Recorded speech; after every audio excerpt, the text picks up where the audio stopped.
जिंदगी में आपका भी ध्यान नहीं लग रहा। ज्यादा सोचने की वजह से बार बार आपको घबराहट होती है और आपका हृदय भी जोर जोर से धड़कता है और बार बार निगेटिव विचार आपके भी दिमाग में आते हैं। तो इस ज्यादा सोचने वाली बीमारी से बचने के लिए और इस बीमारी को दूर करने के लिए आज हम आपको एक बौद्ध भिक्षु की कहानी के माध्यम से आपकी समस्या का हल बताएंगे। तो आज के इस कहानी को पूरा देखें ताकि आप भी इस कहानी को सुनने के बाद आपकी समस्या से छुटकारा पा सके। तो चलिए आज की कहानी की शुरुआत करते हैं। एक बार चीन के एक हिस्से में बहुत बड़ा मठ था जहां लगभग 500 भिक्षु रहते थे। वो सभी अपने गुरु के मार्गदर्शन में खुद को जानने का अभ्यास कर रहे थे। एक दिन एक लड़का उस मठ में शिष्य बनने के लिए आया। उसने मास्टर से कहा, मास्टर, मैं खुद को जानना चाहता हूँ। मैं सच की तलाश कर रहा हूँ। मैं पता लगाना चाहता हूँ कि सच क्या है। मास्टर ने उसकी ओर देखा और कहा कि अगर तुम सच जानना चाहते हो तो तुम्हें अपना पूरा जीवन दांव पर लगाना होगा। सच को जानने में तुम्हारा पूरा जीवन लग सकता है। फिर भी इस बात की गारंटी नहीं है कि तुम्हें इस जीवन काल में सच का पता लगेगा या नहीं। क्या तुम इसके लिए तैयार हो? शिष्य ने कहा। मास्टर, मैं यहाँ पीछे मुड़ने के लिए नहीं आया हूँ। मैं इसके लिए तैयार हूँ। गुरु ने कहा, अगर ऐसा है तुम एक काम करो। इस मठ में 500 भिक्षु है। तुम उनके लिए चावल कूटने का काम करो। बस सुबह से शाम तक चावल कूटने का ही काम करो और जब तुम थक जाओ तो सोने चले जाओ। फिर अगली सुबह उठकर चावल को कूटना शुरू कर दो। इसके अलावा कुछ और मत करना। किसी और चीज के बारे में मत सोचना। बस इस रास्ते पर चलते रहना और दोबारा मेरे पास मत आना। जरूरत पड़ने पर मैं खुद तुम्हारे पास आऊंगा। उस लड़के ने गुरु के आदेश का पालन करते हुए चावल कूटना शुरू कर दिया। उस मठ में 500 शिष्य थे। उन सभी को समय समय पर भोजन की आवश्यकता पड़ती थी, इसीलिए वह बहुत जल्दी उठ जाता था और रात को देर तक चावल कूटता रहता था। जब वह थक जाता तो उसी कमरे में सो जाता था जहां वो चावल कूटता था। वो किसी से बात नहीं करता था और ना ही कोई उससे बात करने के लिए उसके पास आता था। कुछ महीनों तक चावल कूटते हुए उसके मन में पुराने विचार आते रहे, लेकिन उन विचारों को कोई नया विषय नहीं मिला तो वह अपने आप ही मिट गए। धीरे धीरे उसके मन में विचार कम होने लगे। कुछ सालों के बाद तो वो अपना नाम तक ही भूल गया। वह हमेशा चुप रहता और विचारहीन अवस्था में बस चावल कूटता रहता। उसने ना तो कभी ध्यान किया था और न कभी शास्त्र पढ़ा था। मठ के बाकी शिष्य उसे मूर्ख समझते थे। ऐसा करते हुए 12 साल बीत गए। 12 साल बाद एक दिन मास्टर ने घोषणा की, अब मेरा आखिरी समय आ रहा है और मुझे अपना उत्तराधिकारी चुनना है जो मेरे बाद मठ का मुखिया होगा। इसीलिए मेरा कोई भी शिष्य है जिससे लगता है कि उसे आत्म साक्षात्कार हो गया है और उससे खुद को जान लिया है, तो रात को मेरे दरवाजे के पास आकर इस दीवार पर कुछ पंक्तियां लिखें जिसमें उसकी जिंदगी का सारा अनुभव समाया हो। कई शिष्यों ने ऐसा करने के बारे में सोचा, पर मठ के प्रमुख शिष्यों में से एक ने वहां जाकर कुछ पंक्तियां लिखी। उसे बौद्ध धर्म ग्रंथों का बहुत ज्ञान था। सभी शिष्यों को लगता था कि वो इस मठ का उत्तराधिकारी बन सकता है। उसने लिखा था कि मन एक दर्पण की तरह है जिस पर विचारों और इच्छाओं की धूल जमा हो जाती है। इस धूल को हटाने के लिए ही ध्यान है। जिसकी धूल हट जाती है और मन का दर्पण साफ हो जाता है, वो मोक्ष को प्राप्त कर लेता है। अगली सुबह जब मास्टर उठे और उन्होंने इन पंक्तियों को देखा और उन्होंने कहा कि किस बेवकूफ ने यह सब कचरा मेरी दीवार पर लिखा है। वो शिष्य जिसने यह लिखा था वो चुप रहा। हालांकि उसने जो पंक्तियां लिखी थी वो ज्ञान से भरी थी, लेकिन यह सब किताबी ज्ञान था। वो शिष्य बहुत चालाक था।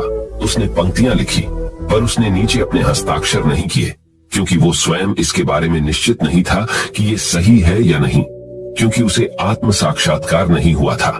गुरु ने पंक्तियों को पूरी तरह से खारिज कर दिया। ये देखकर सभी हैरान रह गए।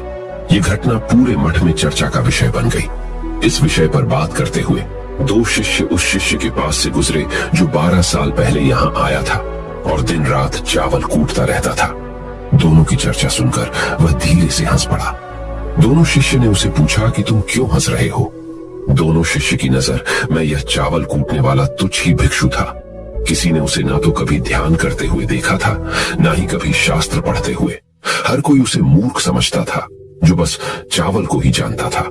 उस मठ में बहुत बड़े बड़े विद्वान थे, लेकिन उस चावल कूटने वाले को किसी से कोई मतलब नहीं था। इसीलिए वह दोनों शिष्य उसे मुस्कुराता हुआ देखकर चकित रह गए। उन्होंने फिर उससे पूछा कि तुम क्यों हंस रहे हो। उसने जवाब दिया, मैं इसीलिए हंसा कि मास्टर सही बोल रहे हैं, ये सब पंक्तियां कचरा है, इन पंक्तियों का कोई मूल्य नहीं है। वो दोनों शिष्य चौंक गए। उन्होंने उसे पूछा कि क्या तुम ऐसी पंक्तियां लिख सकते हो जो इससे भी बेहतर हो। चावल पीसने वाले ने जवाब दिया, नहीं, क्योंकि मैं अनपढ़ हूं, लेकिन हाँ, मैं कुछ पंक्तियां कह सकता हूं। अगर तुमने उन पंक्तियों को तुम लिख सकते हो तो मैं तुम्हारे साथ जाने के लिए तैयार हूं। उन दोनों शिष्यों ने कहा, ठीक है। वे मास्टर के कमरे के पास गए और चावल कूटने वाले ने कुछ पंक्तियां बोली और दूसरे शिष्य ने उस दीवार पर लिख दिया और उन पंक्तियों के नीचे लिख दिया कि चावल कूटने वाला। उन्हें लगा कि मास्टर इस पर भी गुस्सा करेंगे। जो पंक्तियों उसने लिखने के लिए कहा था बहुत अद्भुत थी और वो पंक्तियां थी, मन तो बस एक का भ्रम है ना, तो मन है, ना ही मन का कोई दर्पण है, और जब मन ही नहीं है तो धूल कहाँ ठहरेगी। जो ये जानता है वो सच को जान गया। जब गुरु ने ये पंक्तियां देखी तो वे आधी रात को उठे और चावल कूटने वाले के पास गए। वह सो रहा था। मास्टर ने उसे जगाया और कहा कि ये लो, मेरी छड़ी और मेरे वस्त्र ले लो। आज से तुम मेरे उत्तराधिकारी हो, लेकिन इस मठ को छोड़कर कहीं दूर चले जाओ, क्योंकि इस मठ में बहुत सारे विद्वान हैं जो खुद को तुमसे ज्यादा श्रेष्ठ मानते हैं और वो तुम्हें मार देंगे। वो इस बात को बर्दाश्त नहीं कर सकते कि एक साधारण सा चावल कूटने वाला उनसे ज्यादा विद्वान निकला। तुम्हें वह सारा ज्ञान हो गया है जो मुझे है। तुम्हें यह सारा ज्ञान चावल कूटते कूटते हुआ है, और मुझे पता है कि तुम जहां भी जाओगे लोग तुम्हारे पास आने लगेंगे, क्योंकि जब कोई फूल खिलता है तो उसकी महक हर तरफ फैलने लगती है। उसने अपने गुरु के पैर छुए और रात को ही वहां से चला गया। अगर हम अपनी जिंदगी में देखें तो पाएंगे बहुत से लोग सोचते हैं कि ध्यान केवल एक ही जगह बैठकर आंखें बंद कर कर ही किया जा सकता है, लेकिन हकीकत में ऐसा नहीं है। ध्यान तो चलते चलते भी किया जा सकता है, अपना कुछ काम करते हुए भी ध्यान किया जा सकता है। असल में ध्यान का मतलब यह है कि आप जो भी काम कर रहे हैं उसे अपनी शिद्दत से करें कि आपको आपके शरीर का ख्याल भी ना रहे। बिल्कुल उस चावल पीसने वाले की तरह जो चावल कूटने में इतना मग्न हो गया कि उसको खुद का कोई ख्याल ही नहीं रहा। उसने चावल कूटते हुए ही उसने आत्म साक्षात्कार प्राप्त कर लिया। हर समय वर्तमान में रहना और कुछ नहीं सोचना। मन तब तक ही है जब तक विचार है।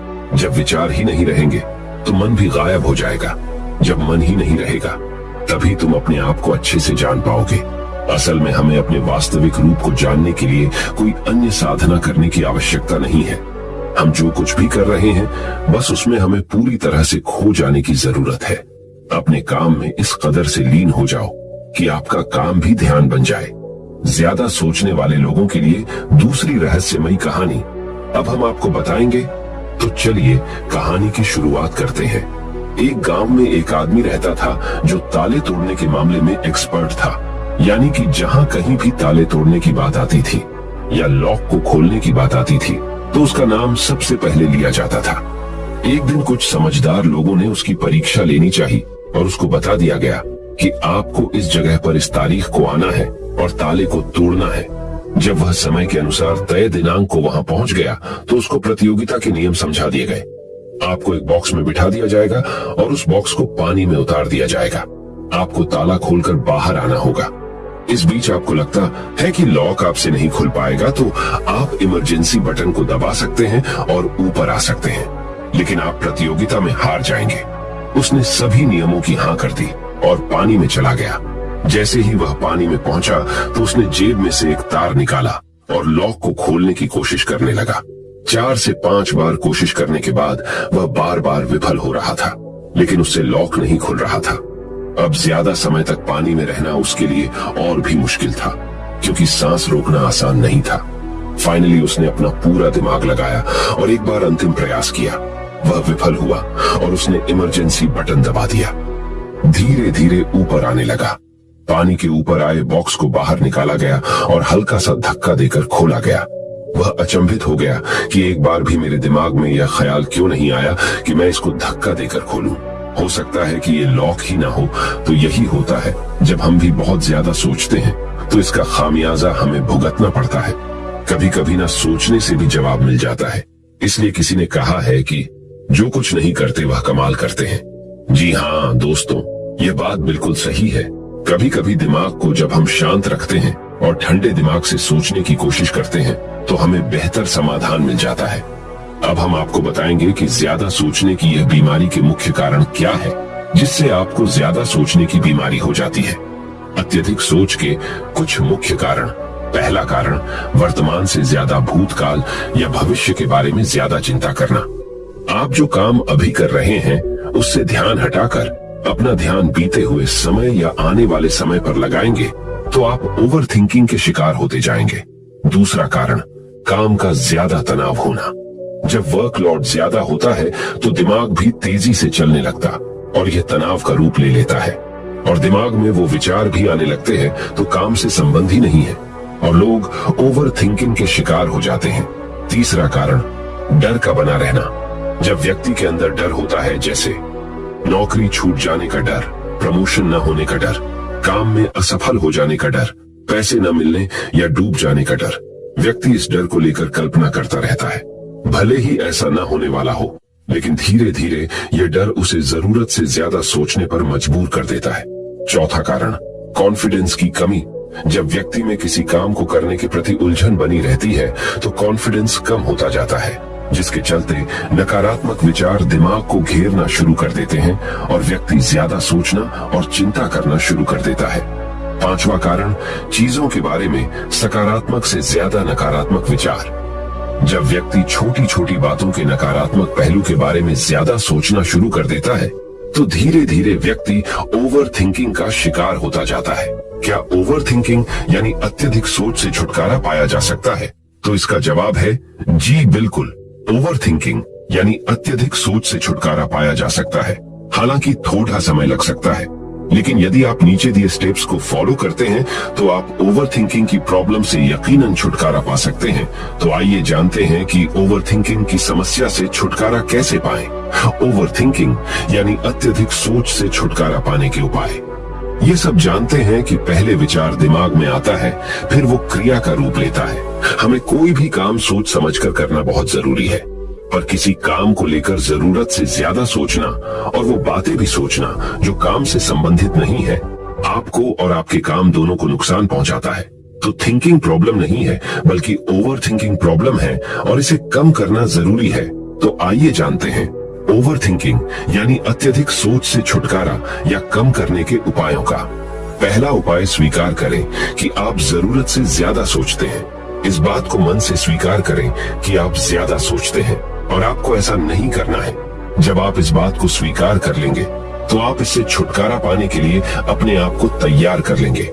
आप ओवर थिंकिंग को लेकर जागरूक हो जाएंगे। जब भी आपको लगे कि दिमाग में फालतू विचार चल रहे हैं, तुरंत उसे वहीं रोक दो और ये सोचना शुरू करो कि आपने सोचना कहां से शुरू किया था।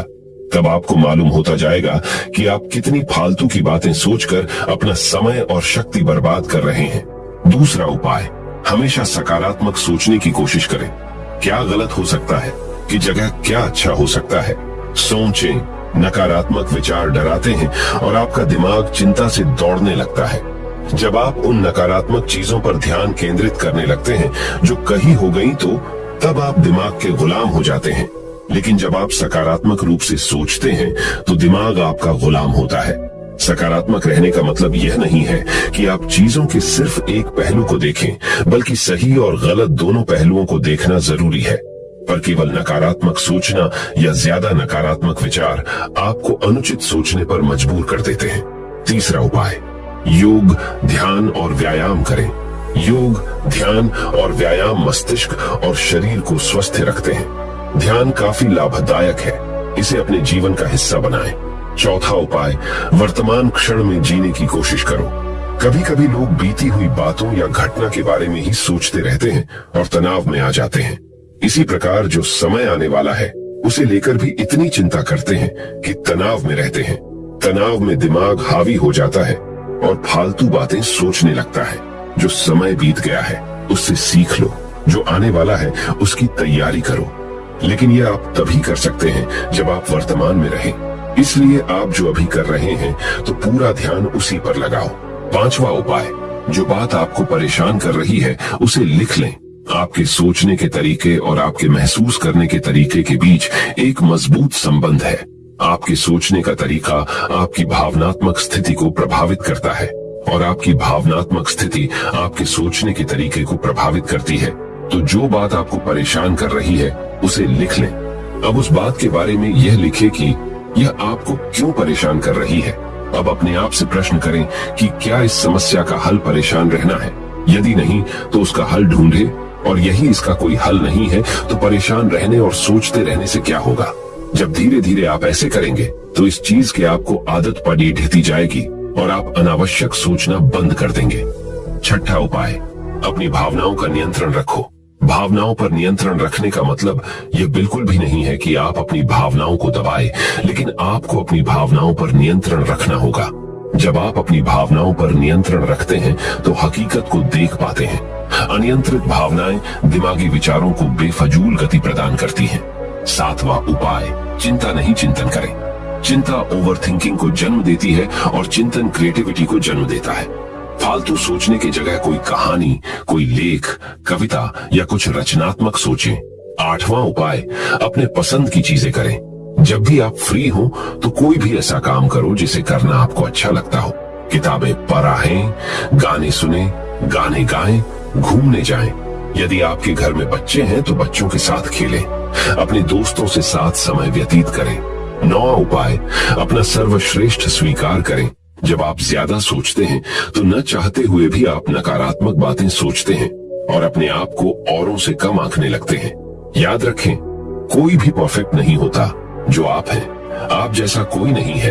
लोग क्या कहते हैं इस पर ध्यान देने की बजाय अपना सर्वश्रेष्ठ स्वीकार करें, अपने ज्ञान को बढ़ाते रहें और पॉजिटिव रहें। 10वां उपाय, मन को शांत रखें। आधुनिक जिंदगी भाग दौड़ और तनाव भरी है। अधिकतर लोगों के साथ तनाव में बने रहना इतना सामान्य हो जाता है कि उन्हें इस बात का पता ही नहीं चलता कि धीरे धीरे तनाव उनके मानसिक और शारीरिक स्वास्थ्य पर बुरा प्रभाव डाल रहा है। जब मन अशांत होता है तब नकारात्मक और बेफिजूल के विचार हमारे दिमाग में घर करने लगते हैं। यदि आप ओवरथिंकिंग से छुटकारा पाना चाहते हैं तो अपने मन को शांत रखें। आपकी सोच को बदल देने वाली 3 कहानियां अभी हम आपके सामने प्रस्तुत कर रहे हैं, तो इसे ध्यान से सुने। यह आपकी जिंदगी बदल लेंगी। पहली कहानी, चमकीले नीले पत्थर की कीमत। एक शहर में बहुत ही ज्ञानी प्रतापी साधु महाराज आए हुए थे। बहुत से दीन दुखी परेशान लोग उनके पास उनकी कृपा दृष्टि पाने हेतु आने लगे। ऐसा ही एक दीन दुखी गरीब आदमी उनके पास आया और साधु महाराज से बोला, महाराज मैं बहुत ही गरीब हूँ, मेरे ऊपर कर्जा भी है, मैं बहुत ही परेशान हूँ, मुझ पर कुछ उपकार करें। साधु महाराज ने उसको एक चमकीला नीले रंग का पत्थर दिया और कहा कि यह कीमती पत्थर है, जाओ जितनी कीमत लगवा सको लगवा लो। वो आदमी वहां से चला गया और उसे बचने के इरादे से अपने जान पहचान वाले एक फल विक्रेता के पास गया और उस पत्थर को दिखाकर उसकी कीमत जाननी चाहिए। फल विक्रेता बोला, मुझे लगता है ये नीला शीशा है, महात्मा ने तुम्हें ऐसे ही दे दिया है। हाँ, यह सुंदर और चमकदार दिखता है, तुम मुझे दे दो, इसके मैं तुम्हें 1000 रुपए दे दूंगा।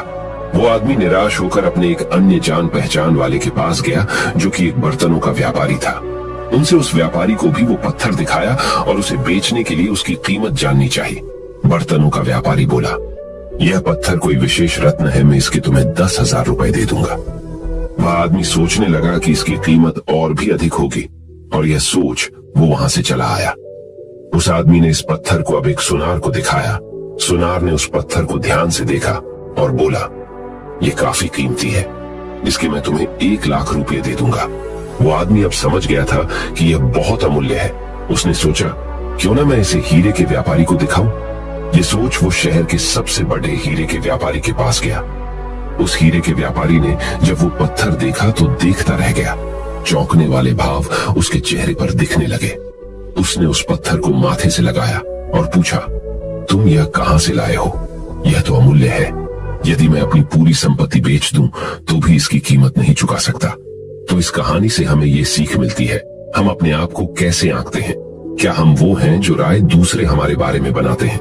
आपकी लाइफ अमूल्य है, आपके जीवन का कोई मोल नहीं लगा सकता। आप वो कर सकते हैं जो आप अपने बारे में सोचते हैं।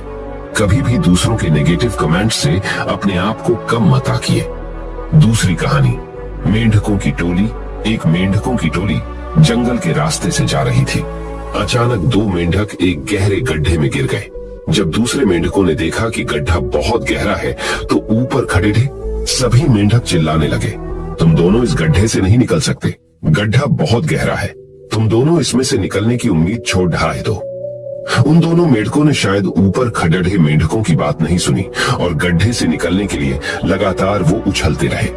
बाहर खड़े मेंढक लगातार कहते रहे, तुम दोनों बेकार में मेहनत कर रहे हो, तुम्हें हार मान लेनी चाहिए, तुम दोनों को हार मान लेनी चाहिए, तुम नहीं निकल सकते।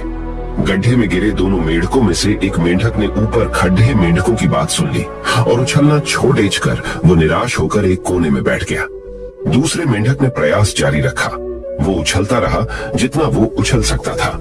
बाहर खड़े सभी मेंढक लगातार कह रहे थे कि तुम्हें हार मान लेनी चाहिए, पर वो मेंढक शायद उनकी बात नहीं सुन पा रहा था और उछलता रहा और काफी कोशिशों के बाद वो बाहर आ गया।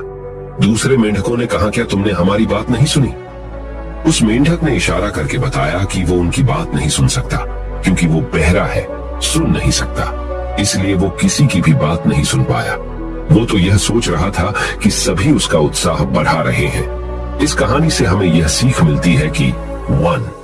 जब भी हम बोलते हैं उनका प्रभाव लोगों पर पेट आता है, इसलिए हमेशा सकारात्मक बोलें। 2. लोग चाहें जो भी कहें, आप अपने आप पर पूरा विश्वास रखें और सकारात्मक सोचें। 3. कार्य ही मेहनत, अपने ऊपर विश्वास और सकारात्मक सोच से ही हमें सफलता मिलती है। तीसरी कहानी, चील और मुर्गी। एक जंगल में बरगद का पेड़ था। उस पेड़ के ऊपर एक चील घोंसला बनाकर रहती थी जहां उसने अंडे दे रखे थे। उसी पेड़ के नीचे एक जंगली मुर्गी ने भी अंडे दे रखे थे। एक दिन उस चील के अंडों में से एक अंडा नीचे गिरा और मुर्गी के अंडों में जाकर मिल गया। समय बीता, अंडा फूटा और चील का बच्चा उस अंडे से निकला और वह यह सोचते बड़ा हुआ कि वो एक मुर्गी है। वो मुर्गी के बाकी बच्चों के साथ बढ़ा हुआ। वह उन्हीं कामों को करता जिन्हें एक मुर्गी करती है। वो मुर्गी की तरह ही कुड्डाता, जमीन खोद कर दाने चुगता और वो इतना ही ऊंचा उधर डाक पाता जितना कि एक मुर्गी उधर डाकती है। एक दिन उसने आसमान में एक चील को देखा जो बड़ी शान से उधर डाक रही थी।